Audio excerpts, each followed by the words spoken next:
Welcome to another episode of The Streets Won't Forget, the series in which we look to highlight some of the footballers throughout history that just haven't been given the opportunity to really be put into the spotlight and given the attention that they deserve.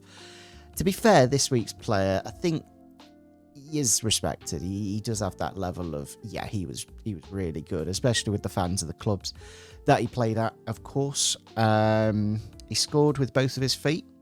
That's, you look through the goals that he scored through his career, he would be like left foot, right foot, left foot, right. It was quite even. There wasn't like, oh yeah, he's a right-footed player. He is both-footed at the end of the day, which you don't really get nowadays very often, which is odd.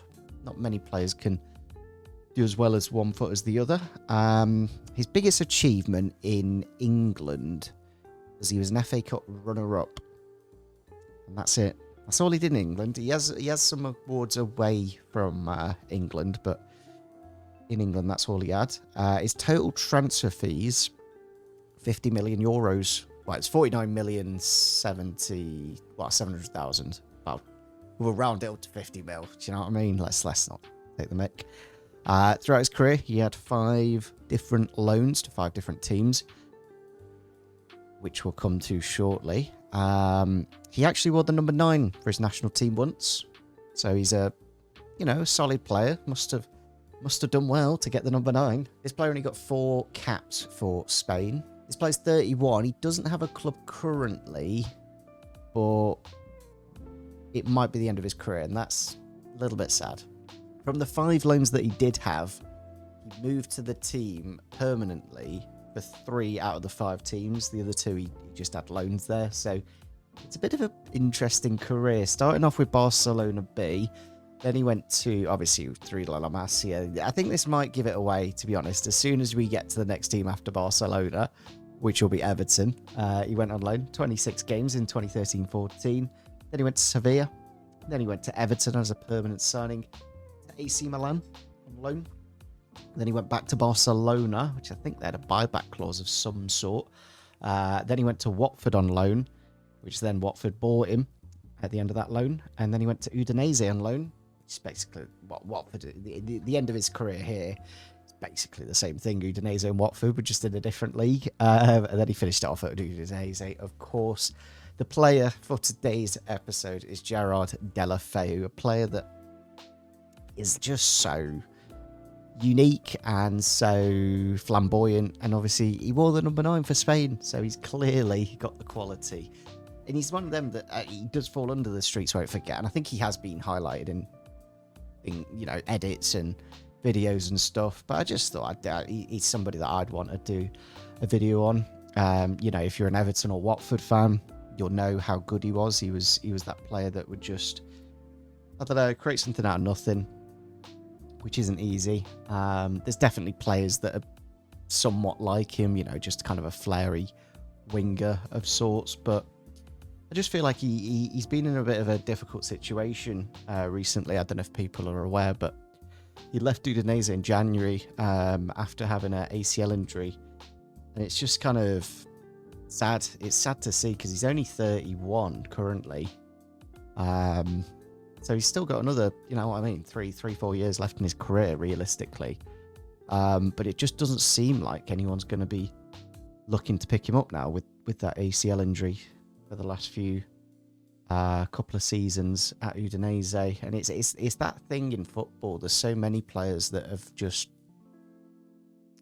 kind of fallen off because of injuries. Like they've either had a big injury and it's hit them hard, and then it just doesn't quite. It's like Dean Ashton is probably the biggest example. He was brilliant, and then he got that injury, and it just kind of ended his career. Sadly, who else is just like injury, and then just doesn't seem to recover? Wilshere, obviously, throughout his career had loads, and that is the pain. And I wonder going forwards, will there be a situation where sports science will get so good where injuries won't be a problem? Obviously, they're able to a little bit more assess players and not cause them to have the injuries, which is nice. But yeah, ACL injuries are one of those that are just, I've had them, and it's just pain. It's just like forget about it kind of thing. You're not the same as you were after it. And I think that's going to be the situation for somebody like Deulofeu. If he does come back to football, I would love it. Like, for example, I'd love it if he joined Derby. I always sign him on Football Manager or career mode on FIFA, and he'd just be like, that's where it would mix up my memory of, like, did he actually play for Derby? No, he didn't. No, I just signed him on career mode. But yeah, the goal in the one that I always remember is the Watford goal in the FA Cup semi-final. I think they were like 2 or 3-0 down to Wolves, and they somehow brought it back after this ridiculous. He just like scoops it into the corner of the net. And it's just little moments like that. Like, I would debate he, for Watford, definitely kept them up for a season or 2 for sure. Just being him kind of thing, if that makes sense. Like, did they get relegated 1920? Yeah, they did get relegated the last season. So he kept them up for a season. Let's just put it that way. And he did get 11th place in the league with Javi Gracia. Whereabouts is Javi Gracia nowadays? He is managing. Oh, he did the Leeds job and he's not done anything since then, a couple of years ago. Which I'm kind of surprised at.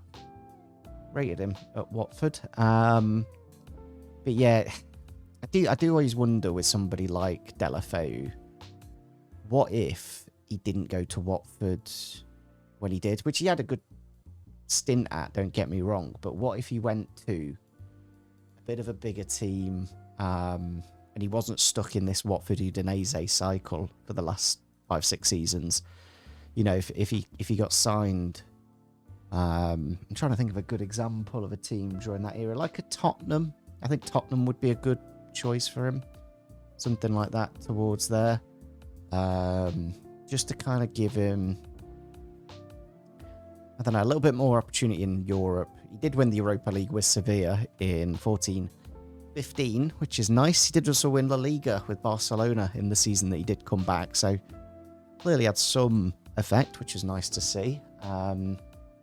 It does just make things, for his career, it just makes things a little bit more clean when he has just got these, you know, Europa League and La Liga. If you take those out, it is a very sad career in a way. He did win the European Championships as well for Spain in 11 and 12. So clearly was coming up and highly rated. But just never really, he only got 4 Spain caps, as I said. So like Deulofeu is like the reason you fall in love with football, you know, that player that can just score a free kick from anywhere. You know, I'd debatedly say he's got better free kicks than Payet. Some of the stuff I've seen from Deulofeu, the way he can control the ball, his low centre of gravity, very Messi-esque in that aspect. You know, it is a shame in a way that Messi was there at Barcelona, because the time that he came through into the team, you've got an impossible job trying to take Messi's position, and that's why he went to Everton and whatnot. And as I said, like, it would have been interesting to see where he might have gone in his career if he was given a little bit more backing. I think for me, the winger is a dying position of being unique. I feel like I like Salah, and he's very efficient, but he's not exciting, if that makes sense. Like, he will score you 20 goals, 25 goals a season, no problem. But there's very few times that Salah will do something that's, I don't know, risky, if that makes sense. Like, he does things simply, and it works, and you can't fault him for that. But somebody like Deulofeu will try things that are complicated and will get you off your seat, and it will make things out of nothing. And that's what you want in football, you know, the ability to take on a man, to cross the ball really well and just find your striker. And I just think that stats is ruining football in a way, because you'll look at somebody like Deulofeu and he'll probably try 20 dribbles in a game, and he might only successfully do, you know, 10. So 50% success rate, and that 50% success rate is why he's classed as not good, and it's just not right, because he's trying 20 dribbles. That's what you want to see. Yeah, I think he's one that a lot of people I think will already believe in this opinion anyway, that Deulofeu was a kind of streets won't forget player. So he's not as radical as my previous episode. If you did miss that, make sure you do go check it out. Of course, if you want to suggest any players, guys, I do like some of the ones that you said in the first video, and I might have a look. But yeah, Deulofeu is just that player during the era of football that kind of saw the change over the last 10 years of, having raw talent and then just becoming a team player. And I don't like it. I don't like how football's changing. I want it to be what it was. I think football's been downhill since like 2016. Since then, it's just, I don't know, basically Pep joining Man City. That was it. Just as soon as that happened, everything just went downhill. Yeah, let me know, guys, if there's any like current players in football that kind of remind you of Deulofeu in the style of play and kind of being a maverick and that one-of-a-kind winger. It just doesn't really think about anyone but himself. That's probably the best way. In the best way, that is what he was, though. He didn't think, oh yeah, I need to trap back here and get a tackle in to help me team defensively. He was, very much, just, I'll do you know what I mean? I'll get a goal, don't worry. We'll win the game somehow. So yeah, hopefully you guys did enjoy today's episode. Make sure you drop a like if you did. Let me know any stuff you know about Deulofeu, some fun facts and whatnot. There's some stuff about the player in the previous episodes. If you haven't already, make sure you do check that out, that I didn't know about him. So yeah, hopefully you guys did enjoy it. Let me know some suggestions on other players as well, and we'll catch you all next time.